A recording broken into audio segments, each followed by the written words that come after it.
Ok, comme je l'ai si bien expliqué dans la première partie de la première vidéo, voilà, je vais maintenant m'attarder par illustrer mes propos par des exemples. Donc voici ici l'exercice en question. Voilà, c'est un sujet complet de béton armé.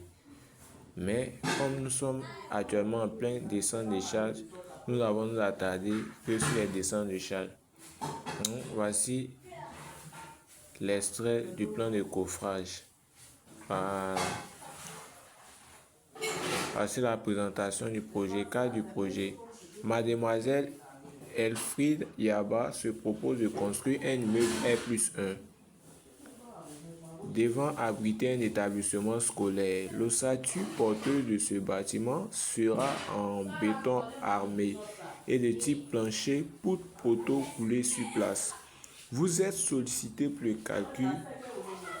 calculer quelques éléments de cette structure. Extrait de coffrage. Donc voici le plan de coffrage ici. Il est important aussi de savoir lire le plan de coffrage. Voilà, parce que on ne peut pas faire des descentes de charge si au minimum la lecture du plan de coffrage est aussi difficile. Donc ici, en regardant le plan de coffrage, on voit que ici toutes les dalles ont la même épaisseur. Voilà, ici on a les poutres qui sont prolongées par les consoles. Voilà. Les poutres aux extrémités, on a les consoles, puisque les consoles sont les prolongements de la poutre. Voilà.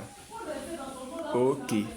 Donc ici, on a la dalle A, B, C, D, E, F. Donc il vous est dit ici, voilà, voici ici notre extrait de coffrage, extrait de débit descriptif. Avant de pouvoir faire la descente des charges, il est important de lire le devis descriptif. Donc prenez votre temps pour lire chaque élément. Ici on dit plancher corps creux, chape en mortier de ciment d'épaisseur, carrelage, béton armé, cloison de distribution, charge d'exploitation, poutre reçoit également les revêtements du plancher de la surcharge. Donc comme travail demandé, on dit 1 de faire la descente de charge, A de calculer le taux de charge permanent G et de charge d'exploitation Q répartie sur la poutre intermédiaire 2. Donc voici c'est cette poutre 2. Et B de calculer la charge uniformément répartie PU qu'elle supporte à l'élu. On suppose que le plancher porte dans une seule direction.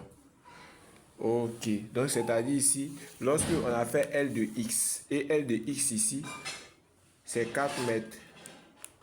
Divisé par les 6 mètres, on a obtenu 0,66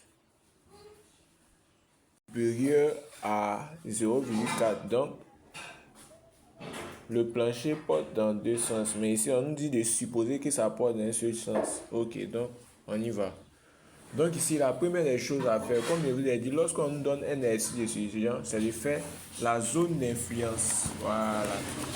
Donc, on va procéder. Donc, voici un peu la zone d'influence ici. Après avoir bien lu le sujet, bien décortiqué, à faire ressortir les éléments, et bien maintenant, voici la zone d'influence proprement dit ici. On nous dit la descente de charge sur la poutre intermédiaire 2. Or, on voit que la poutre intermédiaire 2, elle est située entre la poutre 1 et la poutre 3. Donc, on va prendre la moitié de cette distance entre la poutre 2 et la poutre 3, qui est de 4 mètres. Donc, divisé par 2, ça nous fait 2 mètres. De 2 mètres, de la poutre 2 à la poutre 1, 4 mètres, ça nous fait 3 mètres et 2 mètres.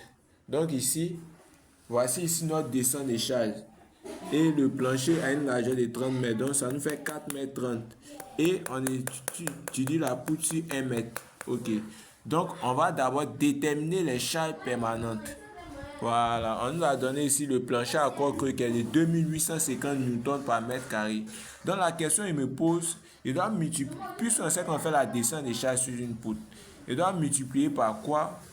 Plus, pour trouver en l'unité de la force par mètre linéaire. Puisqu'on sait que la descente des charges d'une poutre, c'est sur 1 mètre linéaire. Donc, ici, le résultat que je dois trouver, l'unité, ça va être fonction de l'unité de la force par le mètre linéaire. Or ici, on voit que les forces sont en newton. Donc ici, on va trouver en newton par mètre linéaire.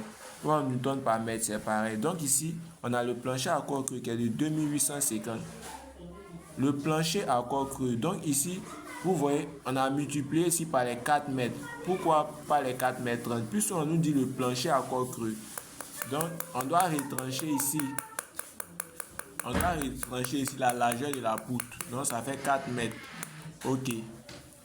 Ensuite, pour la chape en mortier. Ici, vous voyez, il est préférable de mettre les unités pour ne pas se tromper. Voilà.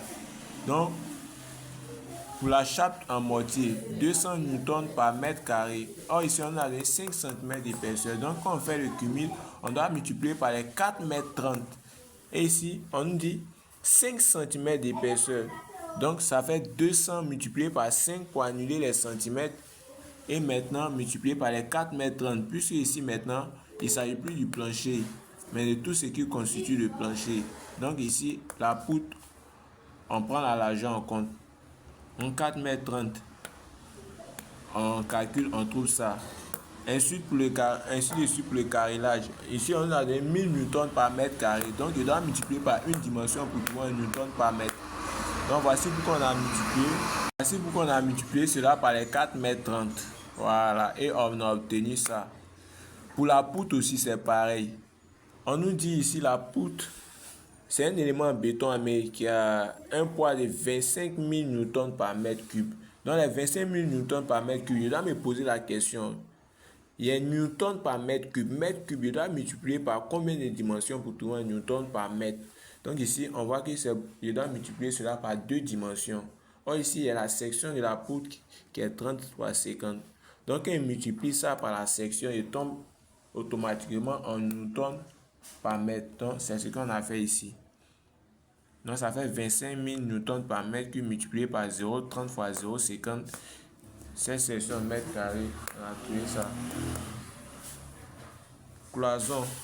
Ici le cloison de distribution 500 newtons par mètre carré. Donc on voit ici qu'on doit multiplier par une dimension. Donc on a multiplié par les 4 mètres 30. On a obtenu 25 000 et 2150 newtons par mètre. Donc on fait le cumul, on trouve 25 900 newtons par mètre. On procède maintenant par les charges d'exploitation. Ok.